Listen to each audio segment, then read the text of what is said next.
So you've done everything by the book. You followed every Microsoft security baseline, enabled MFA, and set up a standard network security group for your AVD environment.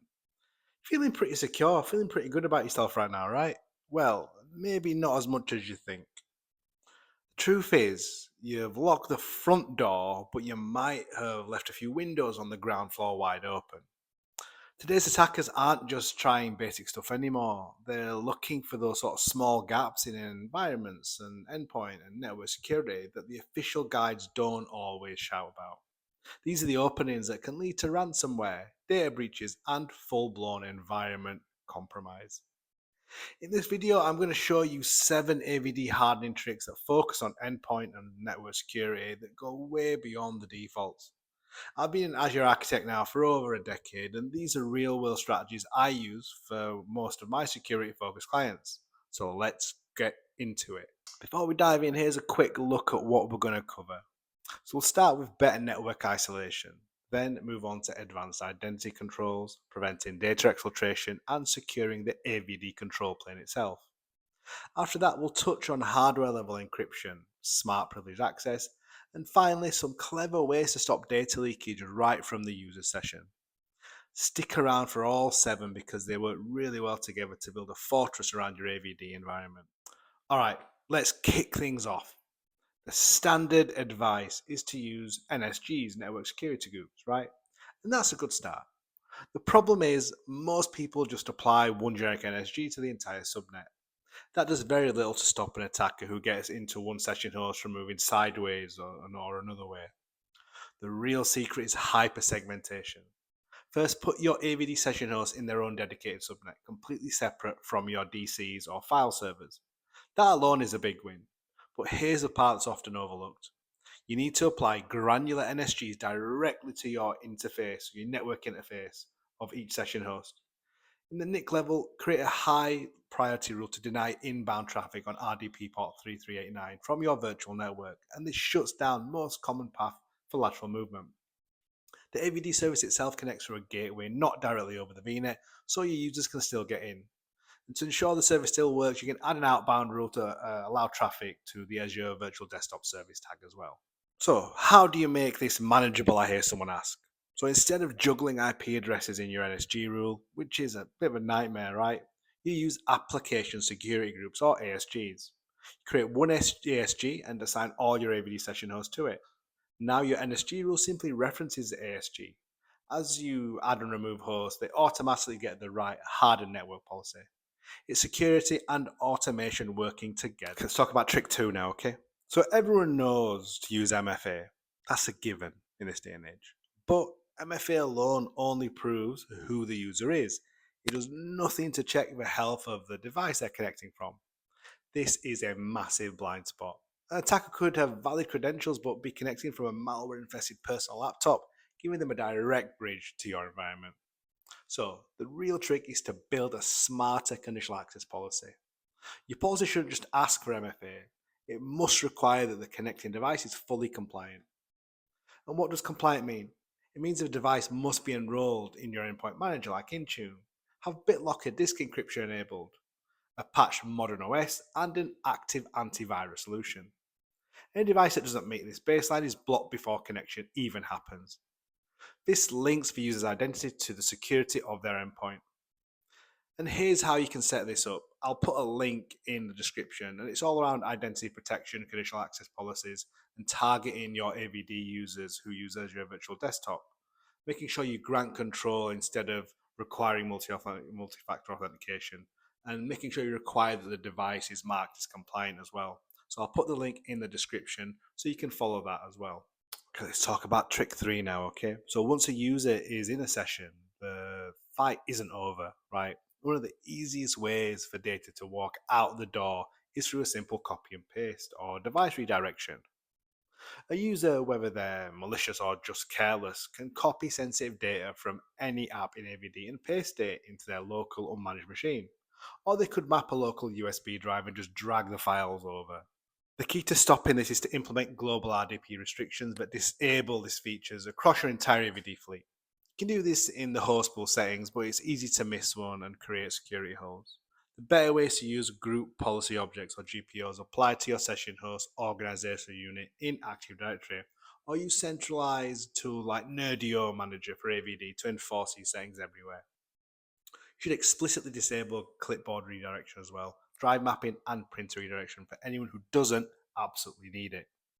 Now, what I'll do is I'll put a quick walkthrough of how to use it for GPOs in the description so you can follow that along as well.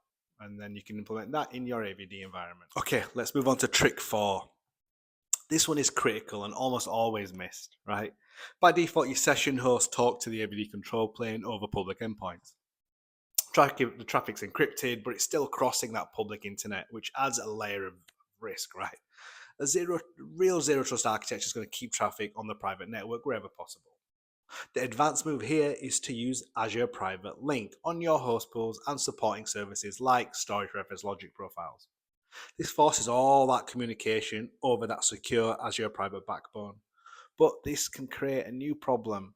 If you're also forcing all the internet traffic from your VNet through a corporate firewall, this can create latency that the AVD control plane just isn't designed for. So here's the solution.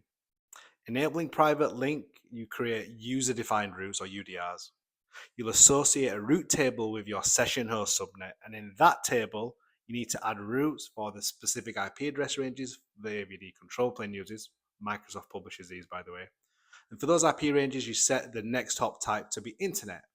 Now, this might sound wrong, but it's just telling Azure to route that specific traffic directly to the backbone, bypassing your corporate firewall. Other traffic can still be forced through your firewall for inspection, sure. You get the best of both worlds, tight security and performance. Okay, trick number 5. Standard disk encryption is good, but it's not foolproof. If an attacker gets the encryption keys, they can still read your data.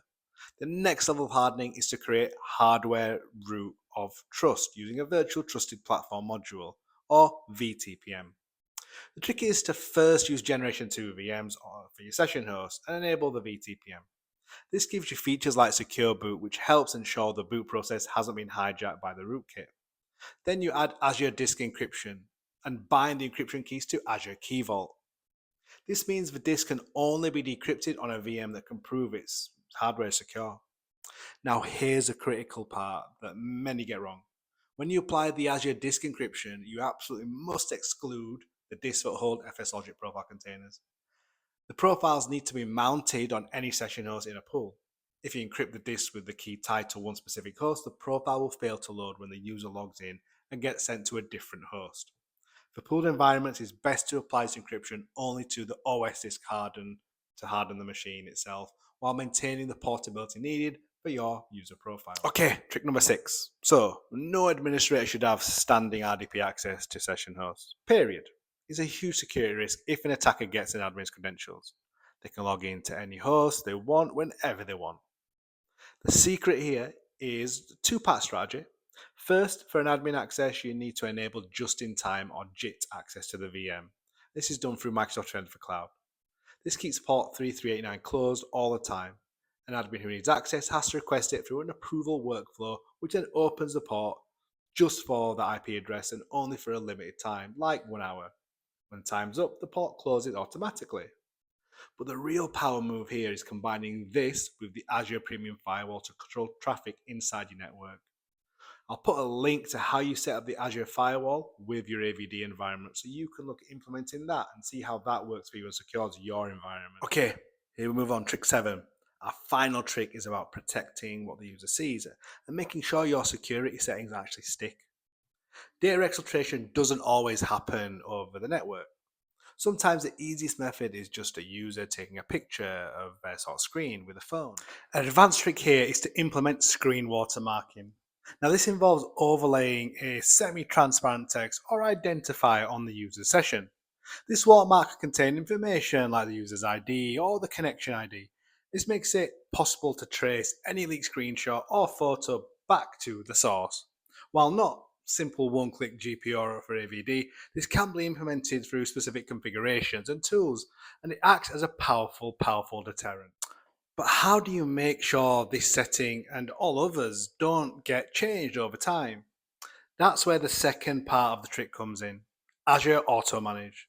You can onboard your session host golden image to auto-manage to enforce a configuration baseline for things like patching and monitoring. More importantly, Defender for Cloud will continuously monitor your host for configuration drift. So if a GPO fails to apply or an admin changes a local setting, Defender will flag it as a deviation from your hardened baseline so you can fix it immediately. This combination of visual deterrent and automated policy enforcement ensures your environment stays secure long after you set it up. There you have it. 7 advanced hardened tricks that you go far beyond the standard Microsoft guides. Putting these into practice will create layers of defense that are built to handle modern threats against your AVD environment. Listen, if you found this video valuable, do me a huge favor and hit that like button, subscribe, and maybe share with a colleague who needs to see this. It really helps the channel out. So here's a quick recap. We covered isolating session hosts with NIC level NSGs, enforcing device compliance with conditional access, blocking data leaks of RDP settings, securing the control plane with private link, using VTPN for hardware level encryption, combining JIT access with premium firewall, and finally using watermarks and auto manage to deter leaks and stop configuration drift. By moving beyond the basics and adopting these sort of zero trust principles, you can build an AVD deployment that is truly resilient and secure. Thanks for watching, and I'll see you in the next one.